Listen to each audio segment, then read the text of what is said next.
28-iyul. Эмне үчүн биз көңүлүбүздү чөгөрбөйбүз? Ошондуктан биз көңүлүбүздү чөгөрбөйбүз. Сырткы адам карып бара жатса да, ички адам күндөн күнгө жаңыланууда. Башыбыздан өткөрүп жаткан убактылуу, анча оор эмес кыйынчылыктарыбыз түбөлүктүү даңкты эбегейсиз көп жаратат. Анткени биз көрүнгөн нерсеге эмес, көрүнбөгөн нерсеге назар салабыз. Көрүнгөн нерсе убактылуу, көрүнбөгөн нерсе болсо түбөлүктүү. 2 Корунтуктар 4-бөлүм 16-18 аяттар. Жашы өтүп бараткан Павлдын көздөрү мурункудай курч эмес. Анын үстүнө ал убакта көз айнектер болгон эмес. Анын кулагы да мурункудай жакшы укпай калган. Ал убакта угууну жакшырткан шайман болгон эмес. Токмок жесе, мурункудай бат эле бутуна туруп кете албайт. Ал убакта тез айыкканга жардам берген дары-дармектер да болгон эмес. Мурункудай шаарларды кыдырып басып жүрө бергенге анын дарманы да калбай калды. Бетинде жана мойнунда бырыштар көбөйүп баратканы да байкалат. Эске тутуусу да мурункудан начарлап баратат. Мындай абалы анын ишенимине, кубанычына жана тайманбастыгына коркунуч туудурарын ал мойнуна алат. Бирок ал көңүлүн чөгөрбөйт.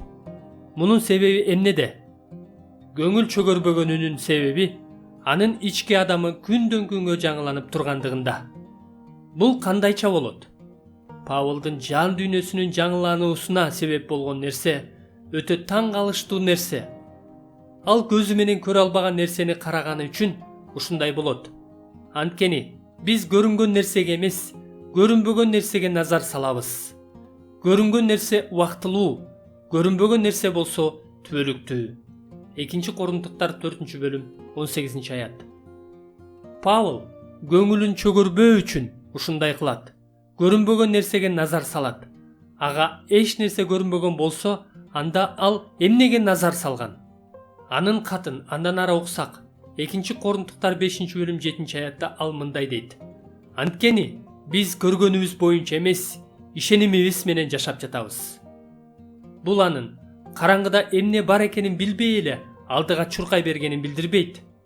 Кеп эң баалуу жана эң маанилүү нерселер азырынча биз жашап жаткан дүйнөдө эмес, көзгө көрүнбөгөн дүйнөдө болгондугунда. Мындай көрүнбөгөн нерсеге биз жакшы кабар аркылуу назар салабыз.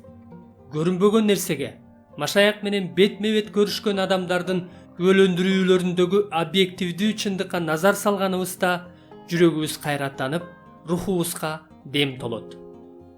Иса Машаяктын жүзүнөн жаркырап көрүнгөн өз улуулугун билдириш үчүн өзү жан дилибизге нур болуп жанды.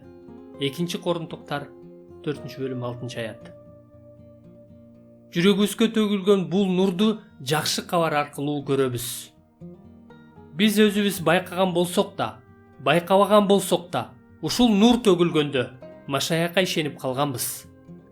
Андыктан көңүлүбүздү чөгөрбөө үчүн Павлга окшоп жүрөгүбүзгө гана көрүнгөн нерсеге назар салып жашоону улантышыбыз керек.